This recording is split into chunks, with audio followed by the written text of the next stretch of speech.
killing him. Saving his life, he was bleeding out. You have it in the wrong place. I think I remember enough of anatomy 101 to know what the jugular vein is. You would be in the right place if you were an adult.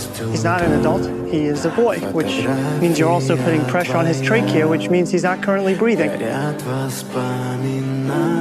There. Okay, well, why the bottle? The air will continue to leak and accumulate until the damage can be properly repaired. The tube allows the air to get out, the water in the bottle stops the air from coming back in. I'll make one lay down.